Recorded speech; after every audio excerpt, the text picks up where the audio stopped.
Hi, as I was out walking this morning, I picked up a little acorn, just a tiny little thing. And I thought, wow, imagine this big oak tree came from a little acorn like this. It's amazing, isn't it?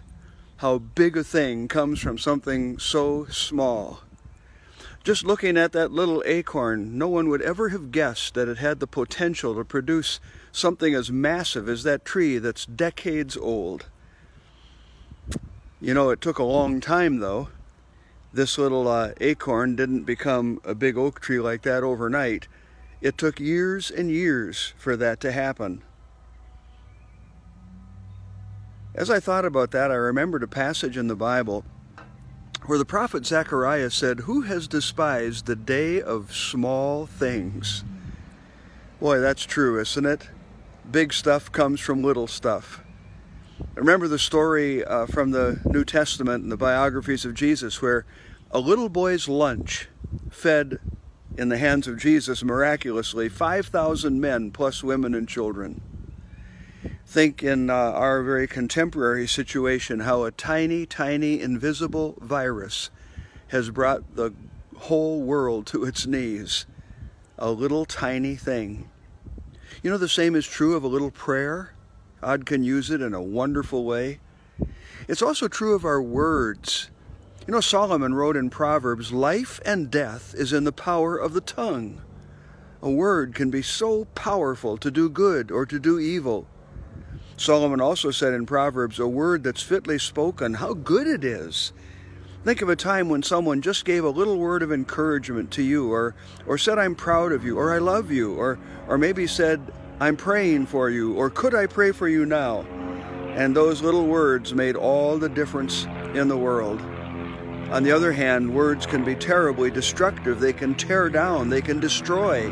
They can destroy a person's reputation. They can destroy an organization, a church, a family, a marriage. That's why in the book of James, he talks about the tongue being a little part of our body, but it's like a fire. A whole forest can be set on fire by a little spark. So let's not despise the day of small things. And let's look for opportunities today to do some small act or say some small word that could be a real blessing to someone else. Remember, like the acorn, it may be something very tiny, but remember how it can become a giant oak. And that little act or word can do the same. You don't always see the results. Like the acorn, it may take a long time for the tree to grow. You may have no idea all of the benefits that will come from it. No one would have thought that that little tiny acorn could have produced a place for squirrels and birds to reside, to make their home, acorns for squirrels and deer to eat, or leaves to fall on the ground every year to fertilize the ground, or a tree that can make wood that can build homes and buildings, all from a little tiny acorn. But you know, as I thought about that, I remembered that before it can ever do that, the acorn has to break open. You know, the top comes off, and then the shell begins to crack until ultimately the seed can come out of that acorn and fall into the ground, be covered with dirt, buried in the ground, and then it begins to grow into the tree. You know, sometimes for me to become that little thing, that little person that God can use in a big way, I have to first kind of get cracked. You know, sometimes it takes pain and suffering for me to be willing to recognize how when I do it my own way, it doesn't work out so well. And then, like the seed falling into the ground, Jesus, remember, said that just as a kernel of wheat, unless it falls into the ground and dies, it's alone. But if it dies, it produces much fruit.